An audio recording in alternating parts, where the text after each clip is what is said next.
বাংলাদেশে এই মুসলিমের বাচ্চাদেরকে তুলে নিয়ে কোপাতে লাগবে, একদম তুলে নিয়ে কোপাতে লাগবে।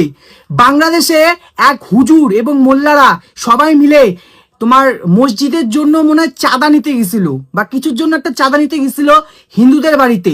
হিন্দুরা বাড়ির লোকগুলা প্রথমে বলেছিল যে পরে দিব, এবার দ্বিতীয়বার যখন নিতে যায় তখন জোর জুলুম শুরু করে দেয়।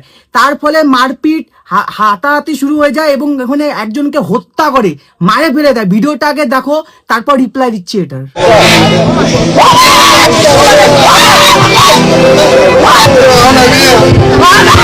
বাসায় সেফটি ট্যাঙ্কি বসাচ্ছে, অন্য থেকে সাড়ে বাজে করতেছে, ওরা তিনজন দিয়ে। তো আমার বলে এসে দিতে পারবো না, টাকা তো বলছিল সকালবেলা এসে আবার সাড়ে বাজে করতেছে, টাকা দিতে হবে। ওই সেফটি ট্যাঙ্কি যেটা বাসার উপর যেটা সেফটি ট্যাঙ্কি বসা, উনি বলতেছে দিতে পারবো না। তাই দুজন কেউ নিয়ে রাখছে, একজন শুরু মারতেছে বাংলাদেশে। কেন আমার ভাইকে মৃত্যু হয়, কেন মানুষের প্রাণ করলে কেন চাঁদা দিতে হয়, বাংলাদেশের মধ্যে কেন চাঁদা দিতে হচ্ছে? নিহতের স্বজনরা এই হত্যাকাণ্ডের দৃষ্টান্ত বিচার চান। কত অত্যাচার করবি বলতো, আর কত তোরা হিন্দুদের ওপর অত্যাচার করবি? বাংলাদেশে কি হিন্দুদেরকে কি তোরা থাকতে দিবি না? ওদের কি ওটা দেশ না? ওদের কি ওটা মাটি না? তোদের কি নিজের বাপের জায়গা নাকি ওটা রে? তোদের নিজের বাপের জায়গা? প্রত্যেকটা বাংলাদেশি মুসলিমদের বলে যাচ্ছি হিন্দুদের উপর অত্যাচার করা বাদ দিয়ে দে, এখনো বলতেছে বাদ দিয়ে দে। পরে কিন্তু তোদের কিন্তু মানে বলার সুযোগ পাবি না, কিন্তু কানতে শুরু করে দিবি। শুধু বললাম, কান্না চোখ দিয়ে জল থামবে না। পাপ কিন্তু বাপকেও ছাড়ে না, আগে কিন্তু বলে দিলাম। এই শুয়োরের বাচ্চা অন্ধভক্ত গোবরখোর, বাংলাদেশে তুলা লিয়া যা মারা লাগবে না। কালকার আগের দিনে একজন আর তুলা লিয়া গেছিল বাংলাদেশি, বিনিময়ে কি করছে, তোদের ভারতীয় দুইজন আর তুলা লিয়ে আসা সাটার দিয়া দিছে। এখন পর্যন্ত বিএসএফ এর হাতত জমা দেয়নি।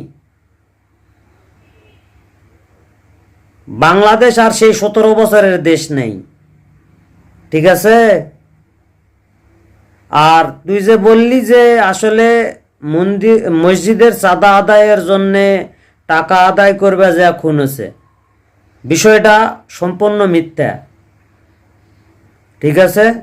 এখানে চাঁদাবাজির ঘটনা ঘটছে। বাংলাদেশে যেহেতু এখন রহরহ চাঁদাবাজি ঘটতেছে, এটা চাঁদাবাজি ঘটনার প্রেক্ষিতে এই মার্ডারটা হলে হতে পারে, কিন্তু কোনো মসজিদ নির্মাণের চাঁদা আদায়ের করার ক্ষেত্রে এরকম ঘটনা ঘটেনি। আর এই মার্ডারটা ঘটাছে এই হিন্দুরাই।